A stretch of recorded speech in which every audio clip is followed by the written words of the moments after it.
Okay. I'm sorry about not changing this. I keep on forgetting it because I'm focused on the concepts. However, allow me to clean the board a little bit. Right. And I want to talk about this relation. Now I can say relation because there's a function. Here I'm just stating it explicitly and giving it another notation for saying the same thing. Okay. This notation is very good to explicitly see that function, which is this guy.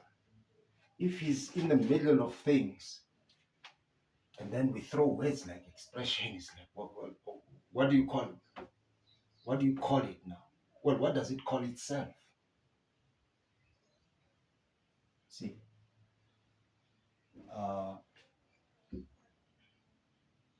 so you will remember that you choose this way. You yourself, you choose this way of X, and you give it to this guy. Hence, because you've chosen it, sometimes you call these guys inputs to this guy. And these become the output. The X could stand for time, this could stand for distance. Time in terms of whatever, seconds, weeks, months, years.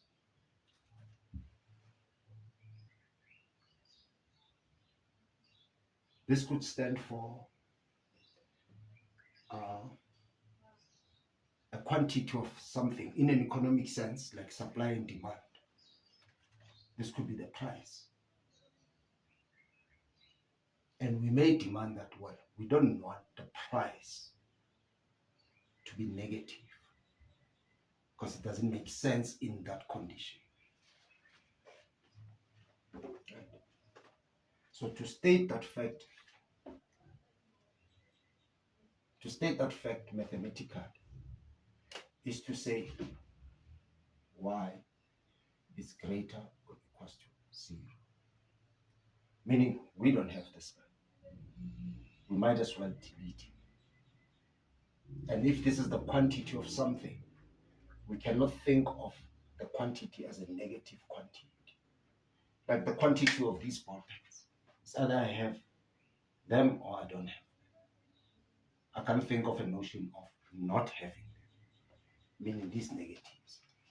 So we say X is greater or equals to 0.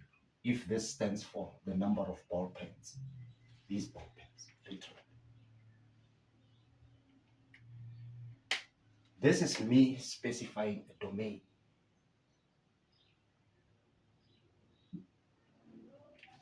In other words, the valid values for which the X applies to in a specific context. Even if the context is not there, I can still say this. This is called the range.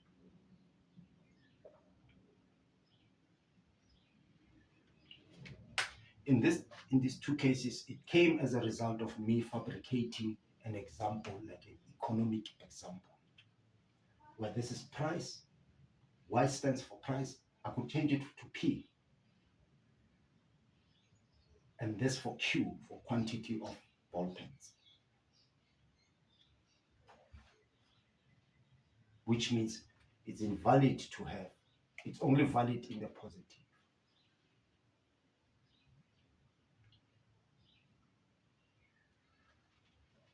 You specify the domain in which the whatever, the function is defined. You say, I'm only allowing it for these values. I'm not allowing it. It's like when you have a car, right?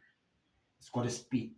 It can either go speed, can either be 0 or positive, but there's a maximum speed.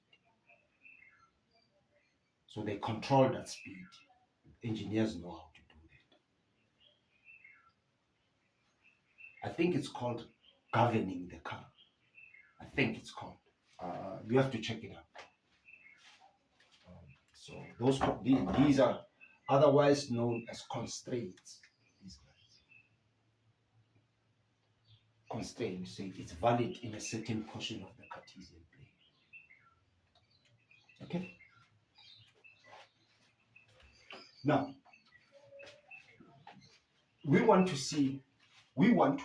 visually see, because this is talking about xy, xy, xy. There are lots of xy's here. Everything that I'm pointing to is a certain coordinate, xy. We want to see them visually.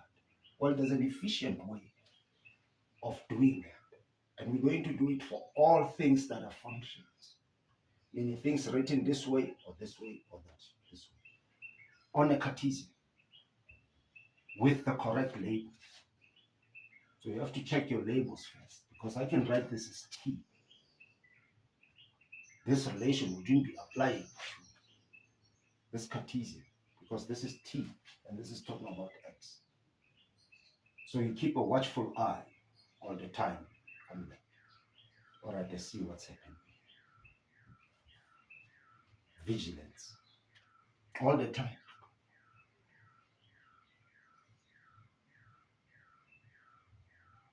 So allow me to clean the board. Where should I clean it? You know these guys. We'll go on and bring them in various contexts as whatever the case may be.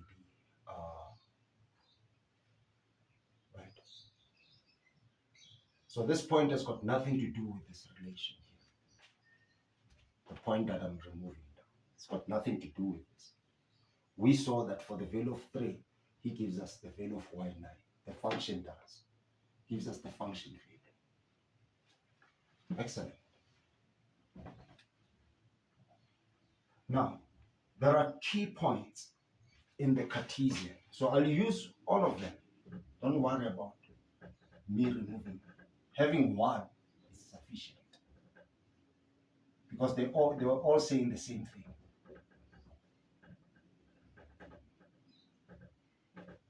This applies everywhere. So I'm going to keep it there for a moment. There are points, because there are points everywhere, there are certain points that are here, right on the y-axis. And there are certain points that are here, exactly on the... Now, because I don't want to, maybe let's do it together. The points that are here for a relation, or even if I were to bring it myself, they are going to be called the y-intercept, because they are on the y-axis. And the points that are on the x are going to be called the x-intercept. Now, I interest you that this is a line. In the next lesson, we'll discuss why this is a line. But for now, just take it from me that this is a line, a straight line, for which I can use this dude to draw that line. I'm going to give this relation because we can do it. 0. This 0 belongs to x and y. He's in the middle. So the function is going to calculate. I might as well look at it here because here's the function. The minute I give it the value of x, arithmetic takes over using the BODMAS. And it says, I'm going to produce 5 or 0, so rather 3 for you, which is the value of y. Well, the value of y is equal to 3. There it is. But the x is 0, so it's a coordinate. It's called 0 because we chose 0, and the function calculated for us 3 using the BODMAS. Arithmetic. The function used arithmetic. It's called the y-intercept because it's on the y-axis. It's a point. This guy is interested in this function. I didn't make it up. He made it up. This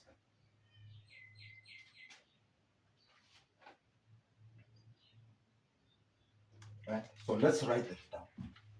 We say when x is equal to 0, when we choose this in particular, because we can choose it means we get the y-intercept.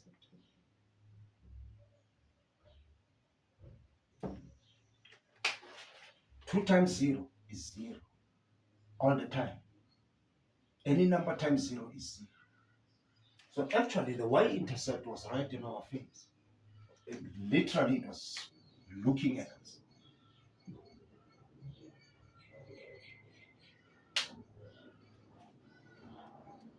What we're saying about this, we're going to bring more other types of relations, parabolic and other things. What we're saying now also applies to all of them.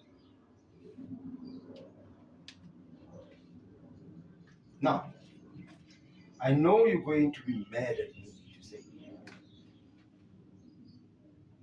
when I read the statement, when y is equals to 0, you say, oh, wait a minute, no way. Go back to your first lecture and go back to school if you can, and go back home and tell us that which one is independent. I'll say it's x. You say, well, why are you doing this? You're allowed to do that, guys. This is mathematics. This is not religion. You're allowed to question everything. Then I'll have to say, okay, I don't know why I'm doing this, because some teachers said themselves. They said, no, that's not good enough. That's not good enough. Then you are not allowed, you are not qualified to teach us. Go find us a better teacher. Yeah.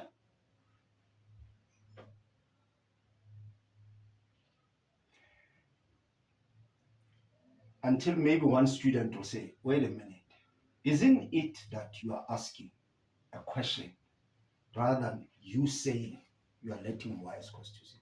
You want to see something. Meaning when the car is off, remember this is the output. Remember the function, if you give it something, therefore it receives an input. So what happens when the car is off? Is it using a battery? Is it using petrol? So how is the security alarm working? What energy is it consuming? That's what I want to know. That's what we want to say. When there is no output, what are the variables there? What's happening to this guy here? What's happening here? Well, it doesn't harm in mathematics to say, well, if you do that, it implies that you are saying 0 is equals to 2x plus 3. Sometimes when I write x fast, I write it like this. It looks like an n. I'm sorry about it. But explicitly, I'll write n like this. This is x. Solve for x. You say, oh, we're going to take this guy to the other side, meaning he's going to change the sign from a negative to a positive. This is 2x. And then we divide by 2, which means x is going to be negative 3 over 2. Well, x is equals to negative 3 over 2 is here. Right here. So this is the point, this point here. Negative 3 over 2. And I can confidently put 0 here because that's what I said. Well, it's a coordinate. Here it is.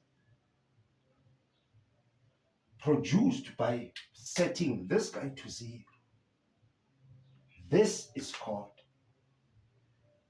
the x-intercept. This is called the y-intercept. X-intercept you calculate by setting this guy to 0. That's why we want every relation to be in terms of this guy. Whatever his label is, as long as he's vertical. For everything from grade R to grade 12. Because at college it can change. And I'll show you how it's going to change. Well, I said this is a line. And you trusted me. Well, to draw a line, you need 2 points. A line is actually a shortest distance. By definition, it's the shortest distance between 2 points. Well, there's 1 point. There's 1 coordinate. There's another one. I just connect them.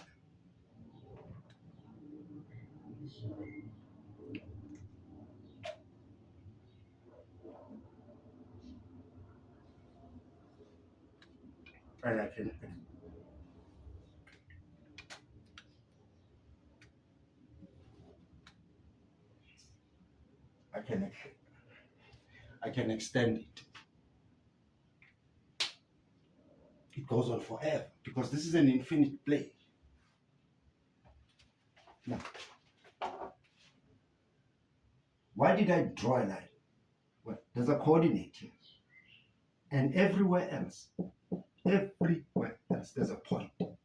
One of it is there. At the end of there are infinitely many number of them.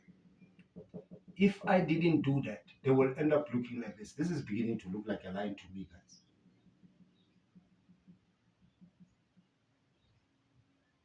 You say, well, are you going to do that until forever?